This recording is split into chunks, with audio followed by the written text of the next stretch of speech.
The following program is being brought to you on the Voice America Health and Wellness Channel. For more information about our network and to check our additional show hosts and topics of interest, please visit voiceamericahealth.com. The Voice America Talk Radio Network is the worldwide leader in live Internet talk radio. Visit voiceamerica.com. The views and ideas expressed on the following program are strictly those of the host or guests and do not necessarily reflect the views and ideas held by the Voice America Talk Radio Network, its staff, and management.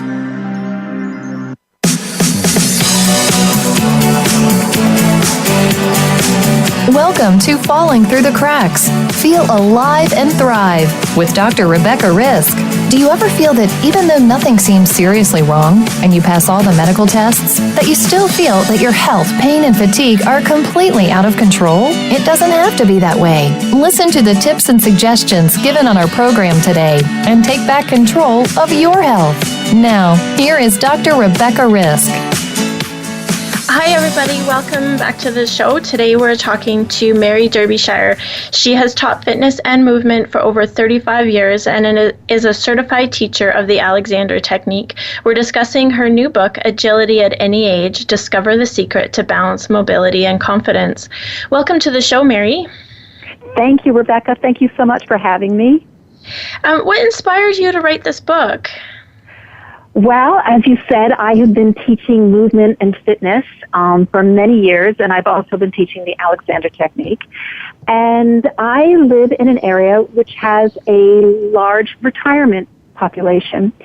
And when I first moved to this area, I was surprised that a lot of people coming to see me for back pain and neck pain, which a lot of Alexander teachers work with. These people were seniors, and I started noticing that not only did their aches and pains go away, but their ability to move increased. They became more agile, more balanced, and they were often able to get back to the activities that they'd loved to do earlier, and that they had to. They were setting aside because they felt that age was preventing them from participating in life in a certain way. And so I had been living in this area for the past 12 years, and I thought, I really would like to get this message out to everyone, that age does not necessarily mean that you have to live with pain and stiffness, that there is a way that you can learn how to move better with improved agility and improved balance so that your life is more fulfilled. Well, I love that thought, because it's very common for people who are older to say, don't get old, it's uncomfortable and it's hard. And what you're saying is that it doesn't necessarily have to be. It does not have to be that way. The Alexander Technique teaches you how to move better with less muscular tension, and as a result, many times pain and stiffness goes away. That's really encouraging. So is that what you mean by the title of the book, Agility at Any Age, that we can embrace this at any time of our lives? Yes, and that we don't have to fall into these preconceived ideas of what aging means. That we have this iconic image of the doddering old granny or grandpa stooped over a cane, and that is inevitable. And it has been my experience working with seniors that is not true. And that with a little bit of knowledge and a little bit of understanding of how we move and how you can move better, that you can improve balance and you can improve mobility. I think that's really encouraging, because we're always trying to find, this fountain of youth and the fact that it's probably with us, and we've just developed habits, or over time just needed some help to get that back, to maintain that as well. Yeah. So what is the Alexander Technique? Well, the Alexander Technique has been around for about 125 years. It is a mindfulness-based practice that teaches you how to move more easily and with less muscular tension. Most of us move with way too much muscular tension. We don't need to force ourselves to move through space. And what happens as we get older, we develop habits that interfere with our natural sense of poise and balance. We don't move like we did when we were younger, like when we were 2 or 3 or 4 years old. And there are many reasons for that. But one big reason, and one big reason that the Alexander technique touches on, is that you have habits that you've developed that interfere with you. And so what you learn with the Alexander technique is how to identify those habits, how to prevent those habits from reoccurring, and as a result, your natural way of movement can come back and can exist again. I'm sorry. No, you go ahead. I was going to say your habits always involve, or almost always involve, excessive muscular tension. So that's what we're trying to prevent. Yeah, and in your book you talk about how, a child walks without all of that, and as we get older, we're swinging our hips in a certain way, and I'm just wondering how that happens as we get older. What makes us develop these bad habits? Well, Alexander identified one particular habit that I call the universal habit, and what Alexander figured out, and this is through his own self-discovery, was that the way the head relates to the rest of the neck and the spine dictates how well you function. So if you think about a small child, their head is beautifully balanced on top of their spine, and they move with incredible freedom and an incredible lightness to them. But we adults, we have the tendency to distort this head-neck-spine relationship. And what many of us do is we pull our head backwards off of our spine. And when we do that, it compromises the way you are designed to move. So we are very much interested in how the head relates to the spine. Now, interestingly enough, this pulling of the head back and down is part of the startle reflex. It's part of the fight or flight reflex. And so essentially, the big universal habit that we've all got locked into as adults is a part of the fight or flight reflex. So what does that mean when you're talking about that fight or flight reflex? What's happening in people's bodies? So when we are responding to a situation with any kind of fear, and fear is a huge umbrella. It's not just whether you're afraid that that something is going to happen, but it can be anxiety, it can be self-consciousness, it can be agitation. I mean, it's a very, very, very big umbrella. And when we go into the fight or flight reflex, we distort our head-neck-spine relationship, but a lot of other things happen to us. For instance, your breathing becomes more shallow, your heart rate goes up, your palms and your feet may sweat, your digestion slows down, you don't breathe as deeply, your voice becomes more shallow and not as resonant. And so all of these things manifest themselves within you when you go into fight or flight. So what we're doing is let me back up a little bit. There's one thing that I need to stress is that there is no separation between the mind and the body. This is the way we look at the world, but there's only mind-body unity. And this is much deeper than just sort of what our culture today is saying of mind, the mind, and the body. What this means is that how you think is how you are, and how you are is how you think. You cannot separate your mind from your body.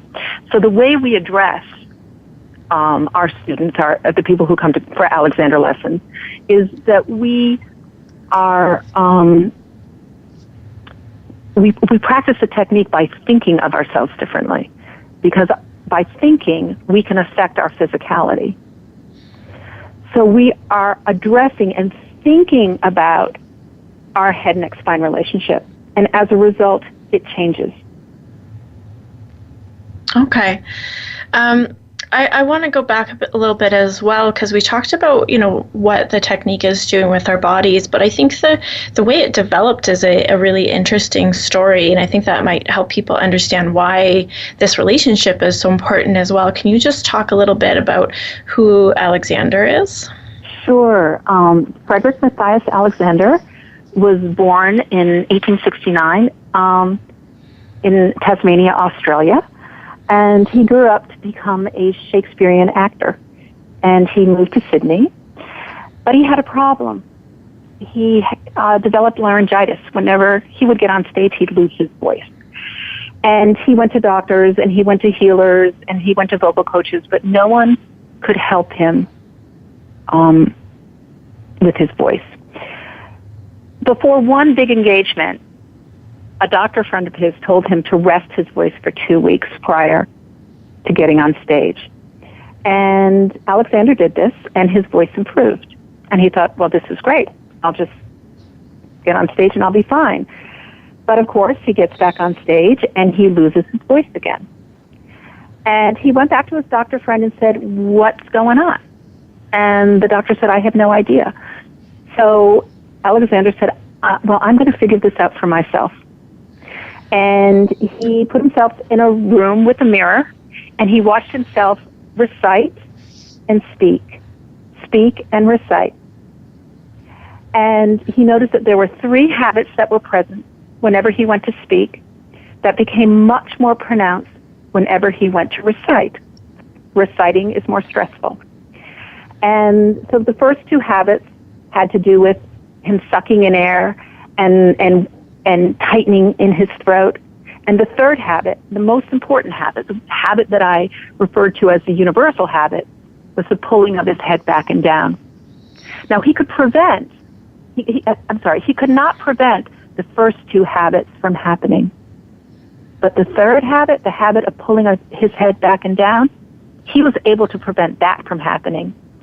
And when he was able to prevent that from happening, the other 2 habits, they went away. So he said, wait a minute. There's something with the relationship of my head to my neck to my spine that determines how well I function.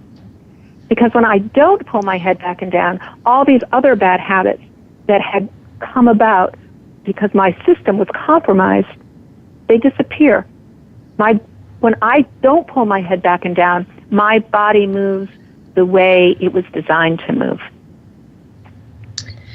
Well, go ahead. No, I'm sorry.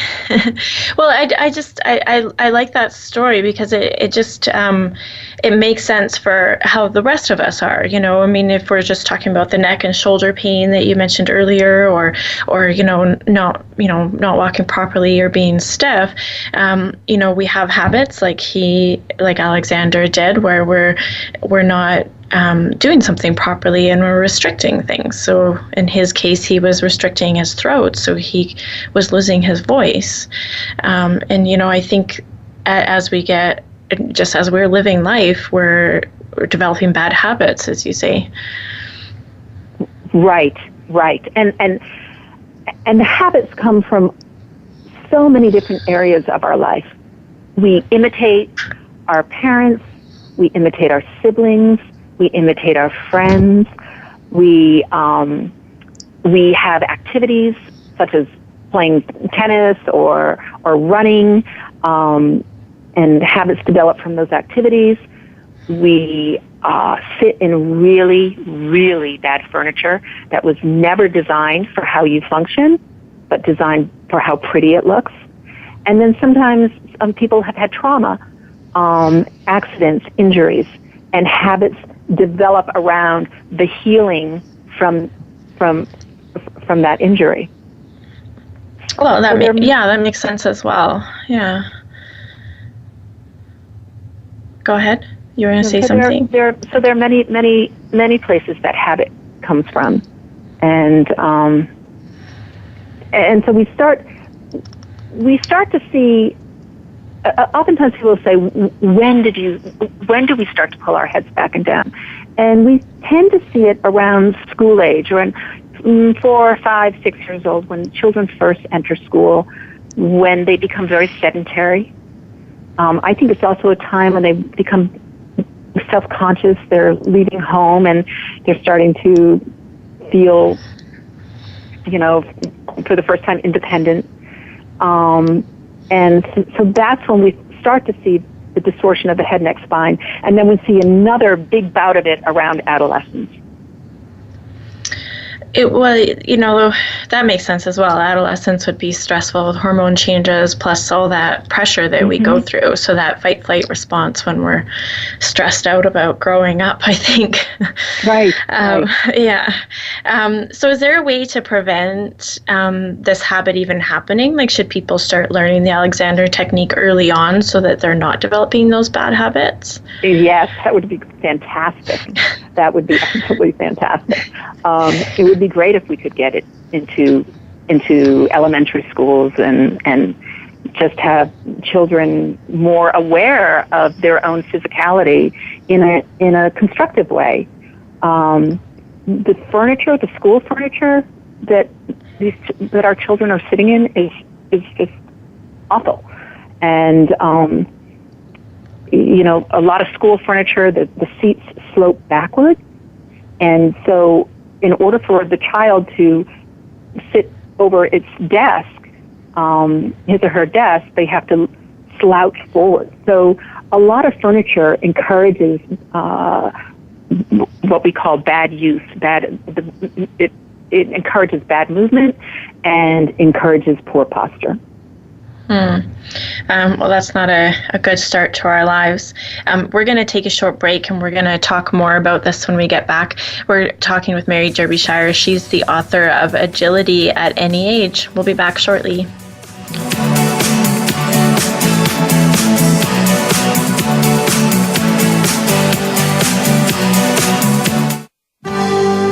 Your life, your health, your network.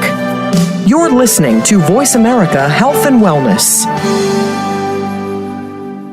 The largest syndicated alternative health talk program has come to the Voice America Network. The Dr. Bob Martin Show is the program that will answer your health questions and help you to heal your own body of many different ailments. Each week, you'll hear the answers that Dr. Bob gives to his callers that help them to be their own doctor most of the time. We'll also discuss developments on the healthcare front and what you need to do to keep your body in top form. The Dr. Bob Martin Show airs Wednesday mornings at 9 a.m. Eastern, 6 a.m. Pacific on Voice America Health and Wellness. We are bombarded with information daily about happy life strategies, beauty products, and business success ideas. Are they truly going to make a change or just take the change out of your pocket? Tune in to Shelley's Show and Tell with host Shelley Hancock. Shelley will explore and recommend proven business ideas, as well as show you how to use the law of attraction to create health, happiness, and a prosperous business. Listen Mondays at 1 p.m. Pacific Time, 4 p.m. Eastern Time on Voice America Health and Wellness. The Voice America Live Events page is here now to showcase your corporate, individual, or organization's live event. Visit voiceamerica.com/live events to see all of our past live events and find out more. Whether it's a multi-day conference, special speaker, or single-day event, we've got everything to make your event a success. We can do a few hours or a few days. For more information about taking your event to the next level, call Jeff Spinard at 480-294-6417 or email info@voiceamerica.com. Again, that's Jeff Spinard at 480-294-6417 or send us an email to info@voiceamerica.com. Your life, your health, your network. You're listening to Voice America Health and Wellness.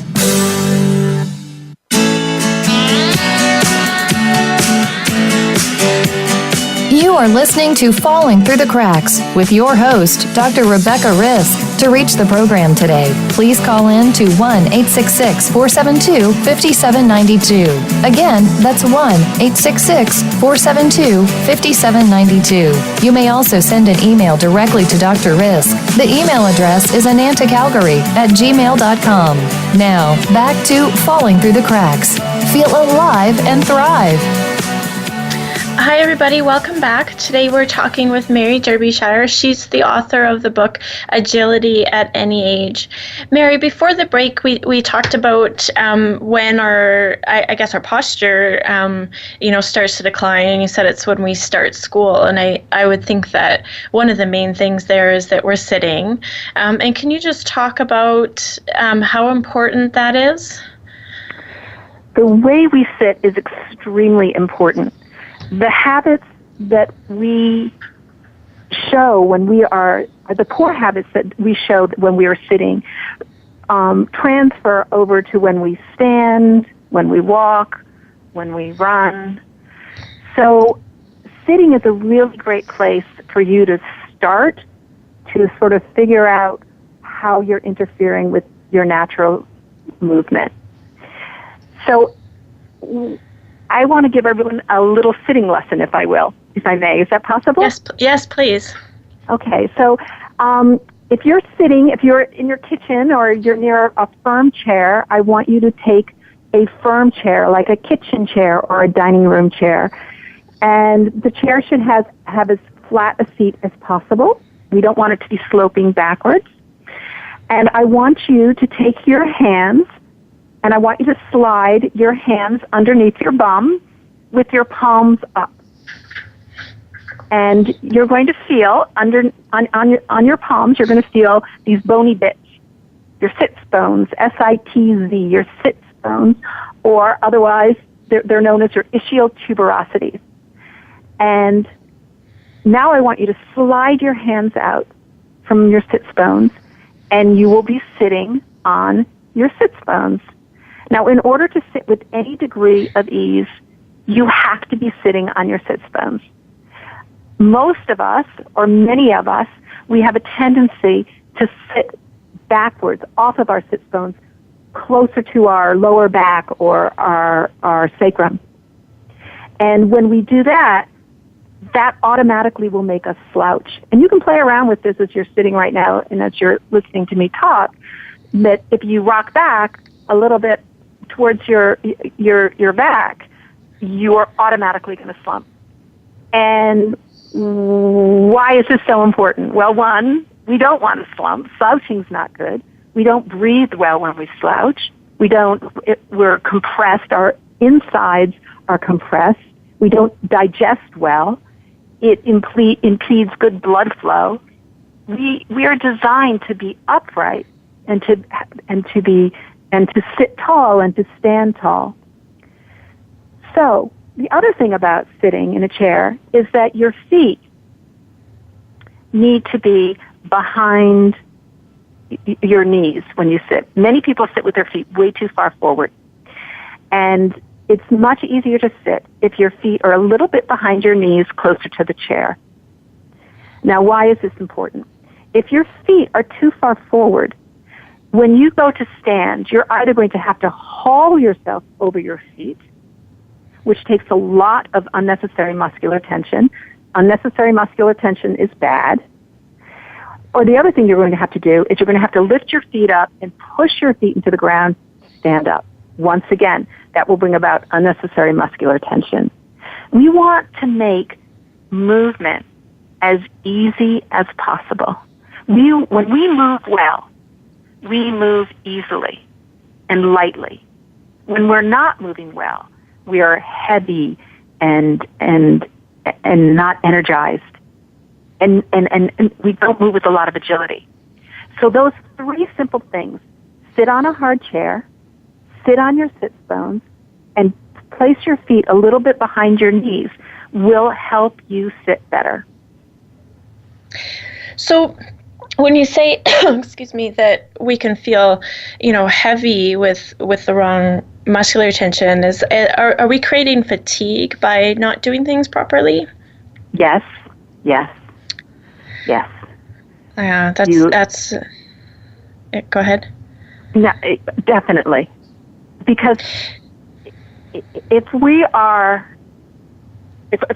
using too much muscular tension, it's almost frenetic. It's not efficient. We're not using ourselves efficiently. If we can think about lightening up and we have these ideas about ourselves physically that, for instance, let's just cross over into exercise for a couple of seconds here. That exercise is a drudge. It's a dirge. You know, we even have expressions like to double down and no pain, no gain, and that's the opposite of what we want. We want to be able to move, but to move with lightness and ease and fluidity. Well, and I think we all want to move without pain. And I think as we get older, most of us experience at least some tension in, one place, or an injury, or things just not feeling right. So it makes sense to learn how to move properly and how to sit properly. Yeah. So is there, you said our feet have to be in a certain place so that when we stand up, we're not putting strain on our bodies. Is there a way to go from sitting to standing without doing that?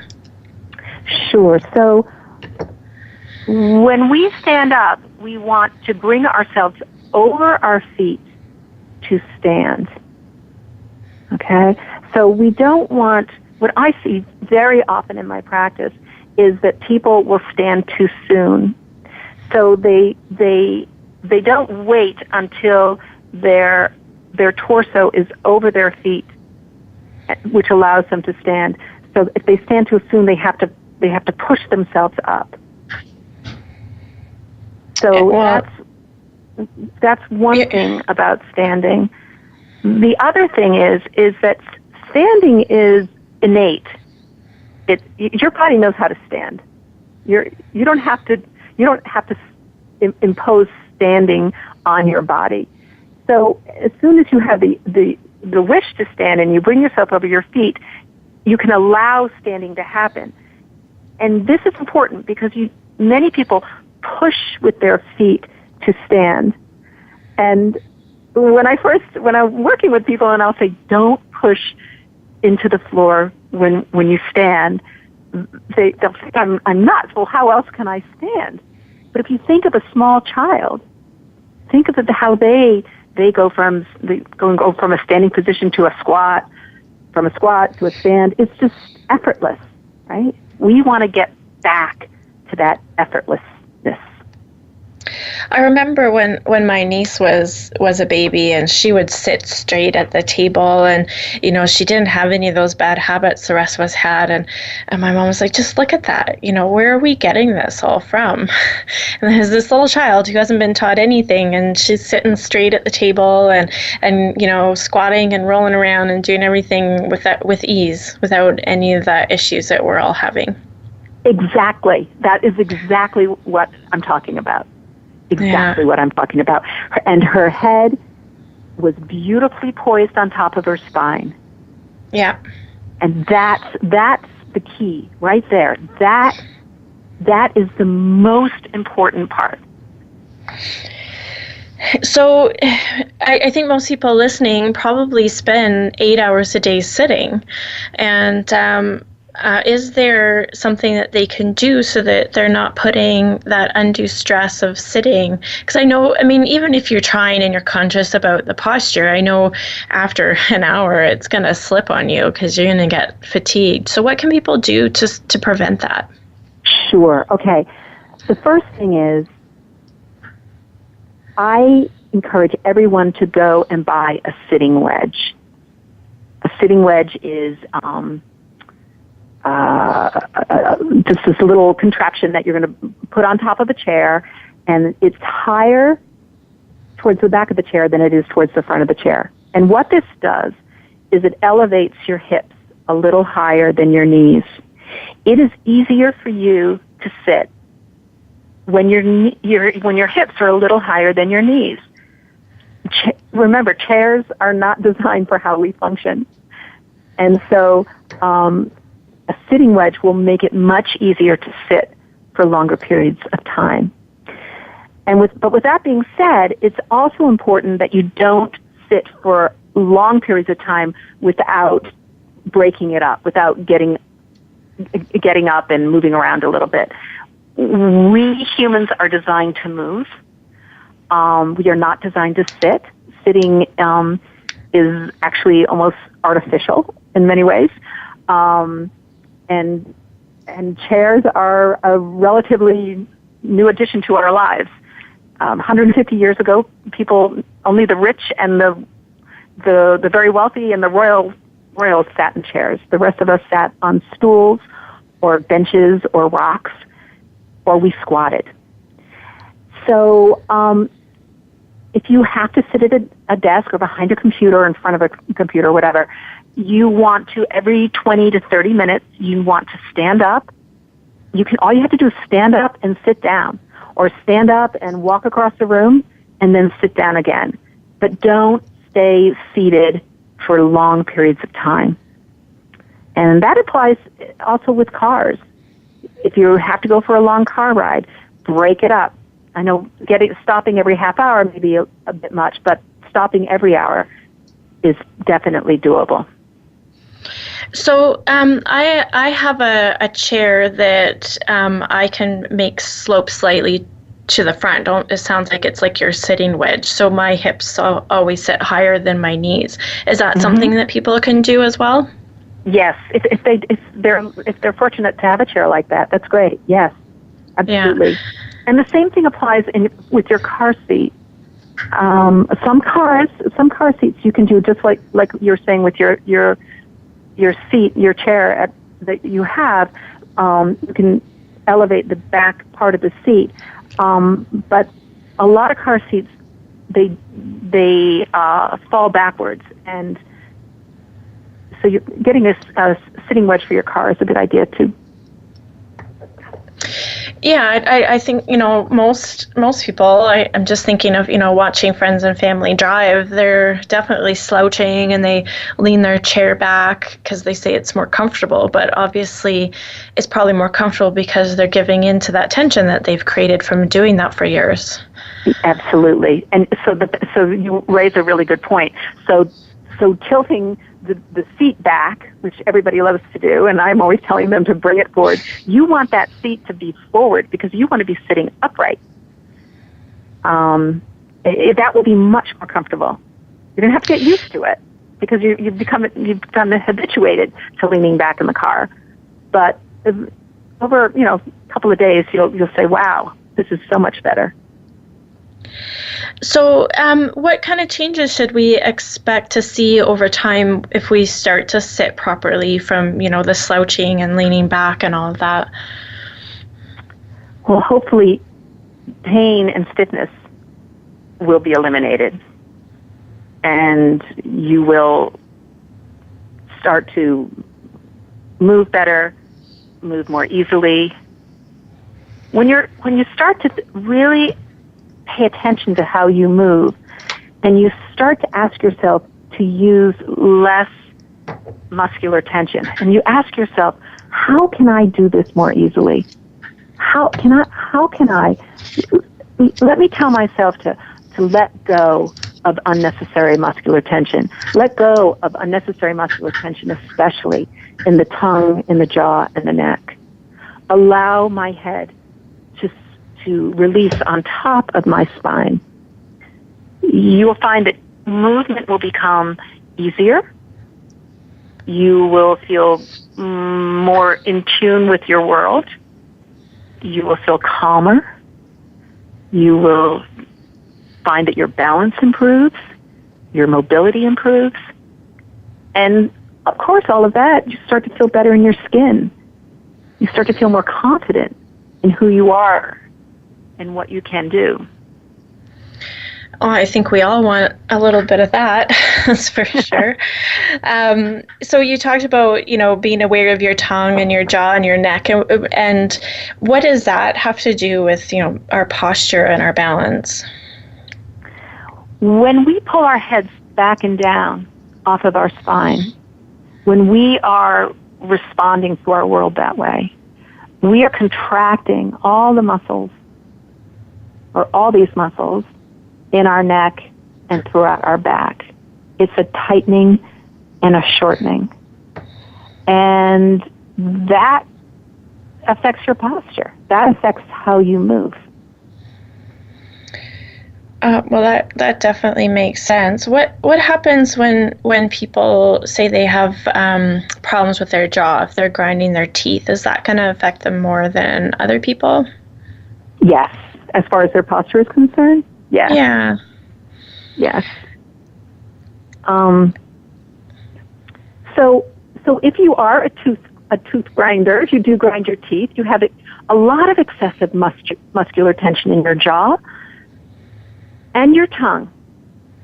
So pay attention to your jaw, and think of allowing your jaw to release down from your skull. And think about your tongue, the tip of the tongue, and the middle part of the tongue, and the back of the tongue. The back of the tongue is attached to a bone at the top of your throat called the hyoid bone. So the tongue goes very, very, very far back into your throat. And so when we think about softening the tongue, we have to think about softening all of the tongue and being aware of where it is actually located. But asking yourself to release your jaw and let your jaw hang down from the skull and softening the tongue will really help you if you grind your teeth.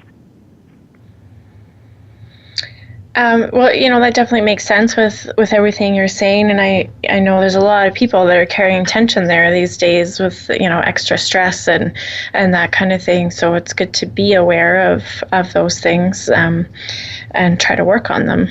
Mm-hmm. We're going to take a quick break. We're talking today with Mary Derbyshire. She's the author of Agility at Any Age, Discover the Secret to Balance, Mobility, and Confidence. We'll be back shortly. Opinions, options, answers. You're listening to Voice America Health and Wellness. Take us on the go. It's even easier now. The Voice America Talk Radio Network has launched our mobile app for iPhone, Android, or BlackBerry. Visit the Apple iTunes App Store, BlackBerry App World, or Android Market to download the app powered by Aircast. It's free and no registration is necessary. In minutes, you could be enjoying your favorite Voice America Talk Radio host, no matter where you are, in the car, out and about, while traveling, or anytime you can't be close to your computer. Catch up on the archives you've missed or discover new shows on the spot. Search Voice America at your favorite app store. What causes us to be sick? We're not talking about the actual illness or the scientific cause of illnesses. We're talking about your body and health. Listen for the healing whisper of return to peace. Each week, host Dr. Marianne Chase shows you how to listen to your heart to identify poor health, stress, and disease. You'll learn how to heal energetically and spiritually, as well as physically. It's time to depend less on the drugs and more on the heart. The Healing Whisper airs live every Friday at 11 a.m. Eastern Time, 8 a.m. Pacific on Voice America Health and Wellness. Follow the Voice America Talk Radio Network on Twitter. We're at Voice America TRN. You'll get the latest fix on what's happening with our shows, this week's featured guests, and general happenings that you should know about at the Voice America Talk Radio Network. Now you don't have to miss anything when you're away from your home or office. Just go to twitter.com/Voice America TRN or follow along with us at Voice America TRN, the Voice America Talk Radio Network. We're on the cutting edge of social media. Can you keep up? Opinions, options, answers. You're listening to Voice America Health and Wellness.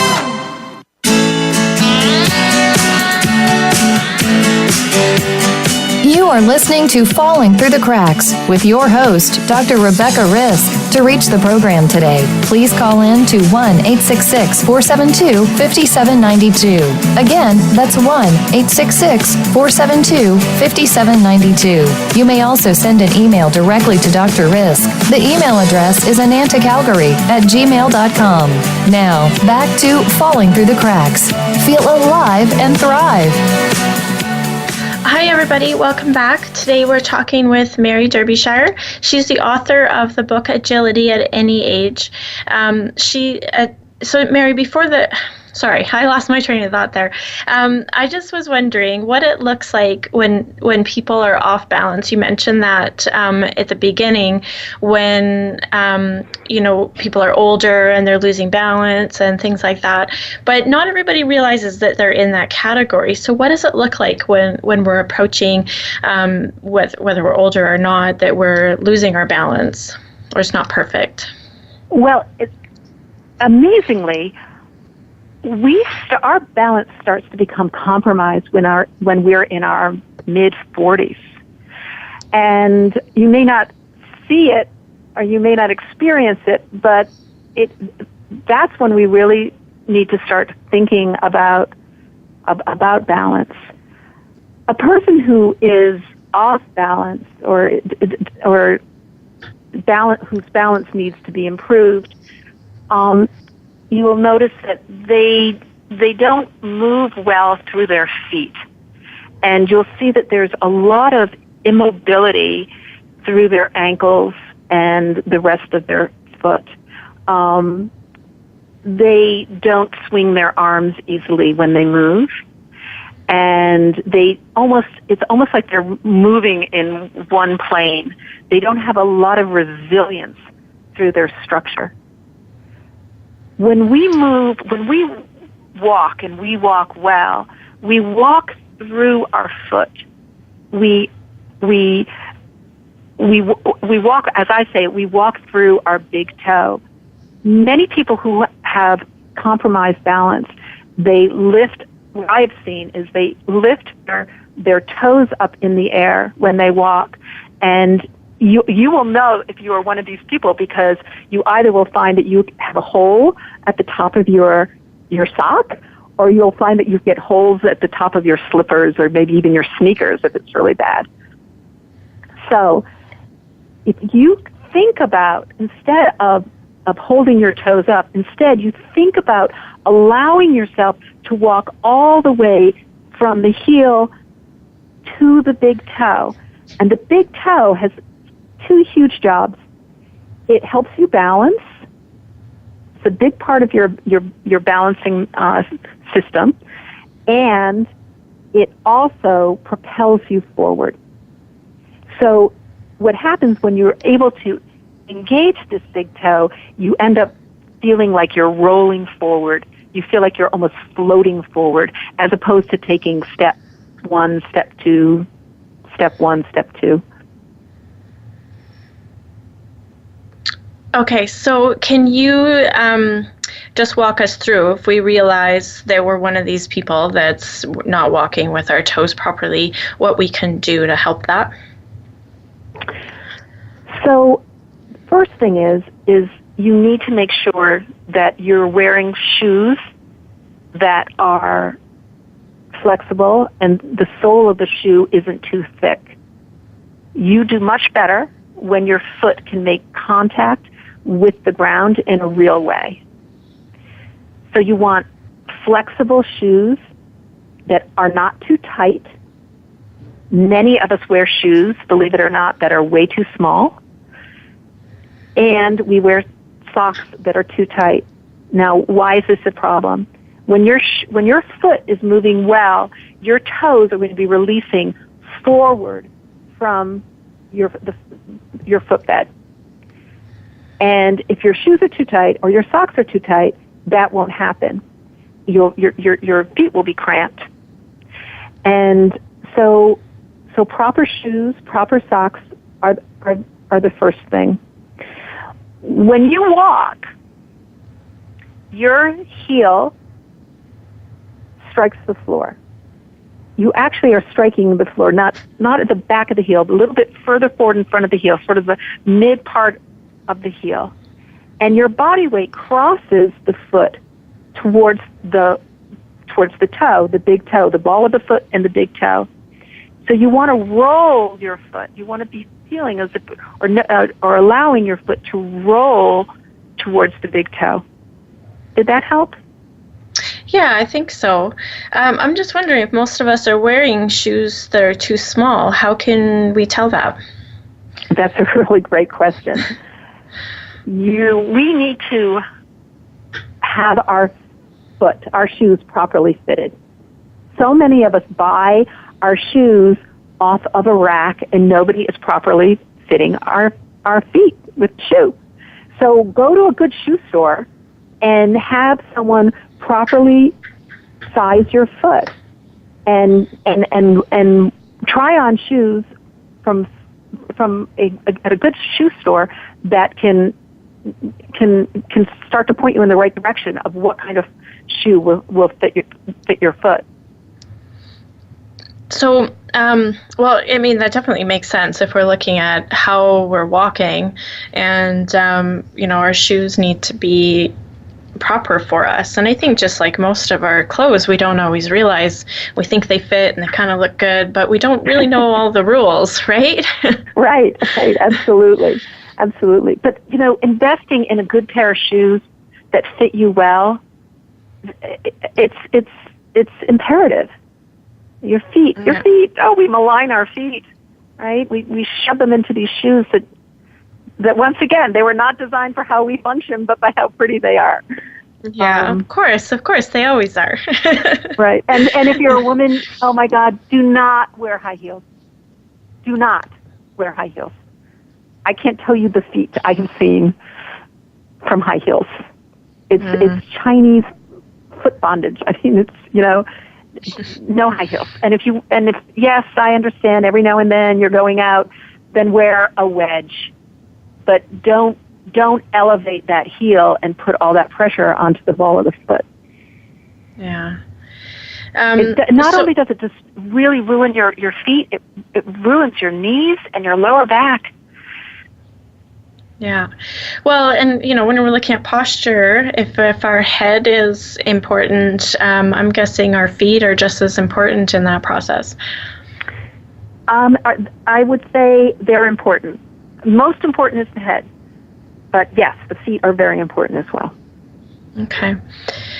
So in your book, you talk about the Alexander Technique lie down. What is that? So the Alexander Technique lie down is one of the cornerstones of the work. Rest is incredibly important.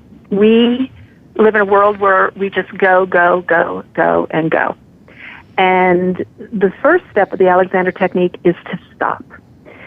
And so the Alexander Technique lie down really teaches you how to stop and how to bring stopping into your life.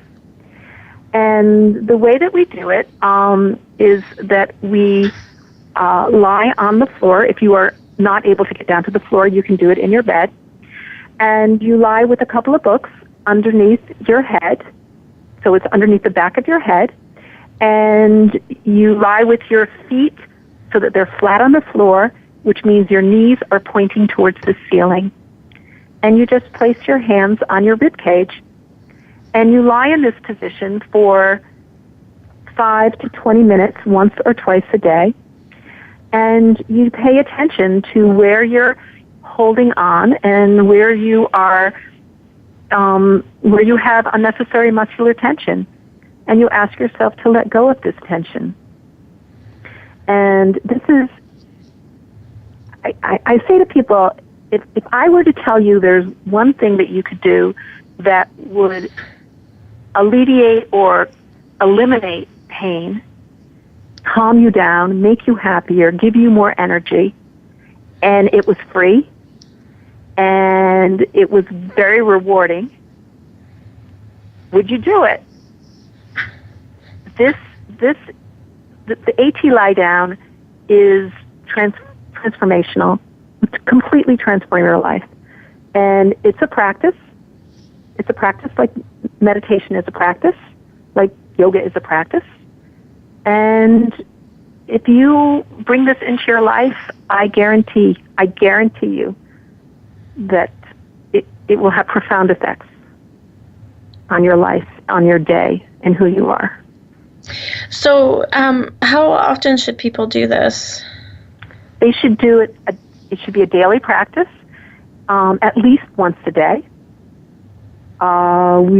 If you're in pain, twice a day, if you're really motivated, but at least once a day. And you can choose when you want to do it. You can do it first thing in the morning. You can do it before you go to bed at night. You could do it at 4 o'clock in the afternoon. So, it sounds very similar to a lot of mindful awareness practices and meditation. Is it along that lines of just bringing awareness to the body? Is that what people are trying to do? Yes. Because remember what I said at the beginning, that the Alexander Technique is a mindfulness-based practice. How you think about yourself. This is all about how we think about ourselves. So yes, it is very much like that. Very much. And how important is breathing in this process?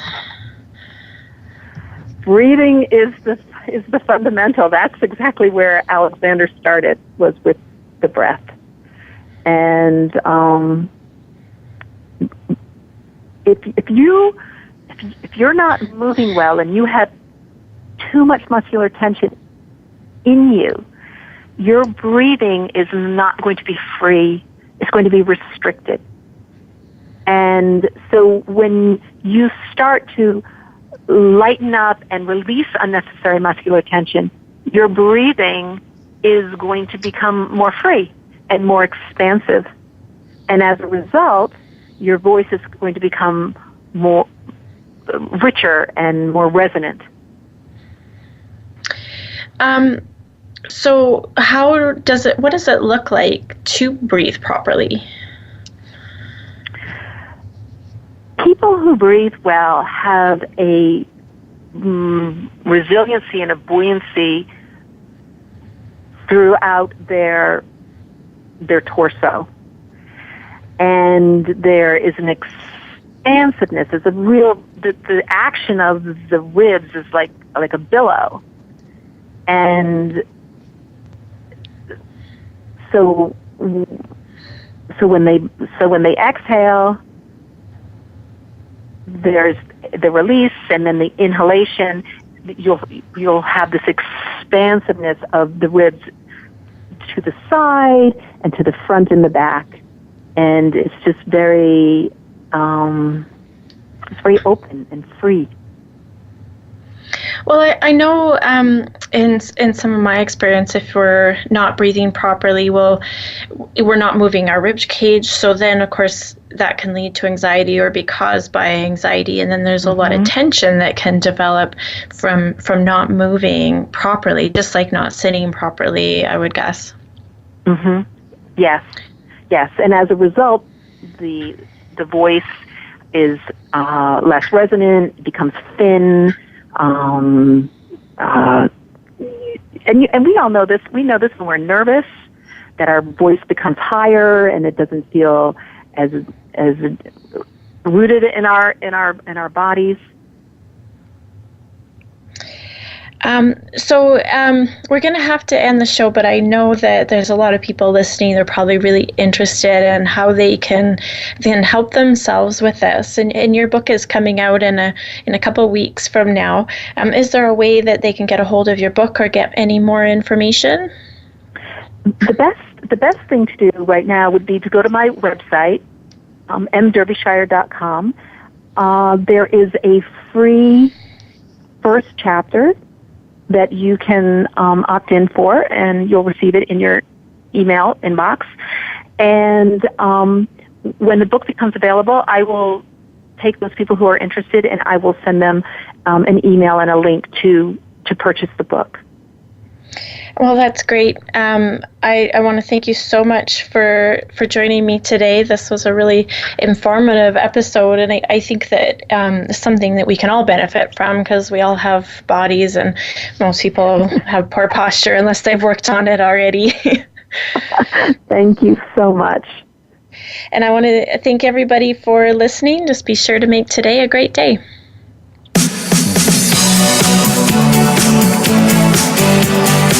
Thank you for tuning in to this week's edition of Falling Through the Cracks. Feel alive and thrive. Please join Dr. Rebecca Risk again next Monday at noon Eastern Time and 9 a.m. Pacific Time on the VoiceAmerica Health and Wellness channel.